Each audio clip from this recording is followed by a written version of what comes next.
Bonjour, ici Denis Charland, enseignant en technique d'usinage. On va faire maintenant la vidéo 8 de production en série, pièce 1 ASP. Avant de commencer, ici, je vais revenir avec dans la 7, quand on a fait l'usinage de l'ébauche de la paquette ici. On va retourner dans le paramètre. Juste vous assurer ici que pour l'entrée en hélix, je préfère le mettre en counterclockwise, donc l'entrée en hélice va se faire dans le sens anti-horaire. On va changer ça, on régénère, et puis si on met ça en vue de top, on fait backplot, on active ça. Bon, voyez-vous, l'entrée se fait dans le sens anti-horaire, et puis le reste de l'usinage se fait dans le sens anti-horaire. OK? Donc, ça, c'est bien pour ça. Maintenant, on va faire toujours avec la même fraise en bout, 3-8. On garde la stratégie de faire tout ce qu'on peut faire avec le même outil autant que possible. Donc, on va faire la rainure ici. On va faire l'ébauche de la rainure. Donc, on va choisir notre contour ici. On va faire ça simple. OK? On a juste, si on regarde notre dessin de la pièce, la rainure est peu profonde, 125 millièmes. La fraise a un diamètre de 3,8. Donc, je suis capable de prendre ça pleine profondeur, puis d'emmener ça à zéro au fond de la rainure. Donc, je vais y aller avec un contour très simple.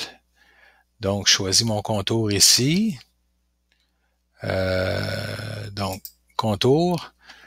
On va choisir, habituellement, on choisit sélection en chaîne. On va choisir single ici. OK, donc je prends je prends l'arête ici au fond de la rainure au début comme ça. Et puis je viens choisir l'autre arête de l'autre côté en partant à ce point-là. On accepte tout ça. Après ça, pour l'outil, on va choisir notre fraise 3-8, donc outil numéro 3, offset 3 pour la longueur, offset 3 pour le diamètre.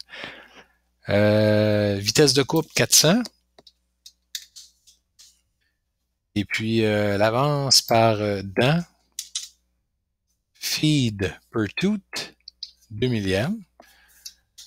Ça nous donne toujours notre avance de 16,296 pouces minutes. On va appeler ça ébauche rainure. Maintenant, si on choisit Cut Parameters, OK, ici, quand on fait de l'ébauche, on laisse ça à Computer. Puis quand on fait de la finition, on choisit Where. Bon. C'est pas grave si on choisit Where en partant, parce que là, ce qui se passe, c'est que cet outil-là, le 3.8, OK, on va s'en servir. Avec le même outil, on fait l'ébauche et on fait la finition. Donc, si je le mets à Where ici, c'est pas grave. C'est parce que ça, le Where, n'oubliez pas, c'est que quand vous allez aller dans la machine, vous allez, pour cet outil-là, vous allez mettre un offset de 5 millièmes, une valeur de 5 millièmes pour au diamètre dans le offset. Et puis, ce que vous allez faire, c'est que vous allez faire un premier usinage. Donc, la rainure devrait être plus petite de 10 millièmes. Et puis après ça, vous allez contrôler la largeur de la rainure. Puis là, vous allez modifier le wear, c'est-à-dire le offset, pour obtenir la mesure exacte de votre rainure. Donc, à toutes les fois qu'on finit avec un outil, on doit utiliser l'option Wear. Mais étant donné que cet outil-là, c'est le même outil qu'on va utiliser pour la finition, on peut le mettre à Wear tout de suite. Donc, ça c'est beau. Après ça ici, vu qu'on est en ébauche, on va laisser 15 millièmes sur les parois. Le contour, on garde ça à 2D. Depth of cut, on l'utilise pas. Lead in, lead out, on va annuler l'entrée ici, parce qu'on va rentrer de façon perpendiculaire, si vous voulez, à la pièce. On va par contre rallonger l'entrée, la longueur de l'entrée et de la sortie. OK, donc ici, là, je choisis Adjust Start of Contour. Je clique sur Extend, on veut rallonger, puis on va appuyer sur les flèches qui sont là, puis on ramène ça, la même chose. On donne les mêmes données pour la sortie. On va le mettre à 50%. OK, donc je réappuie là-dessus, puis la valeur s'en va de l'autre côté. Breakthrough, on ne l'utilise pas. Multipass, on n'utilise pas ça non plus. Linking Parameters, on va utiliser le 2 pouces de clairance au début et à la fin de l'opération. Planes, on est toujours dans notre phase 1, c'est bien, et le colon, il est à on. Donc ça, c'est beau.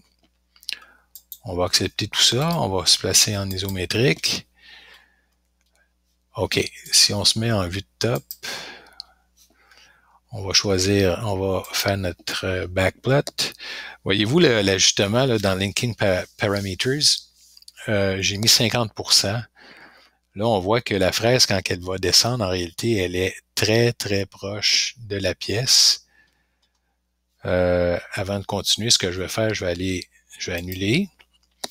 Je vais revenir dans mes paramètres de mes contours. Je vais aller dans Linking, pardon, pas Linking, mais Lead in, Lead out. OK, j'ai dit Linking Parameters, mais c'est pas Linking Parameters, c'est plutôt Lead in, Lead out. Puis ici, je vais mettre, au lieu de mettre 50%, je vais mettre 75%. On clique sur les petites flèches, on ramène ça pour la sortie aussi.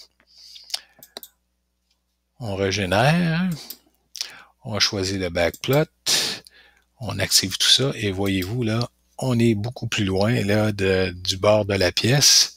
La pièce descend. Donc, c'est simple comme bonjour. C'est 2 contours qu'on a choisis.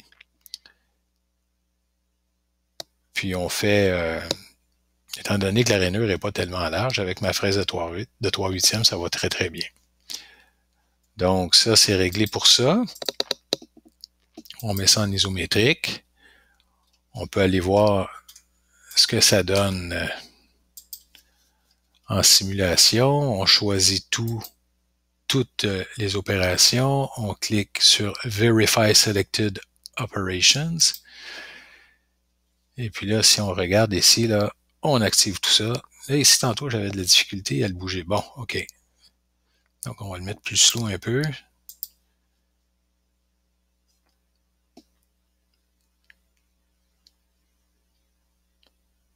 Ça, c'est mon Dynamic Mill qui se fait là.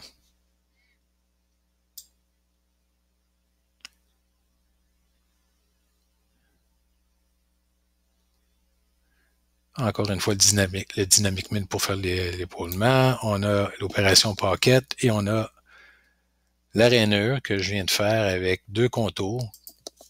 Opération très simple. On a notre surépaisseur de 15 mm de chaque côté. Et puis, pour ce qui est du fond, on est exactement à la profondeur voulue. Puis, assurez-vous d'avoir une fraise de bonne qualité, disons, bien affûtée. Puis, ça va vous donner quand même une belle finition au fond.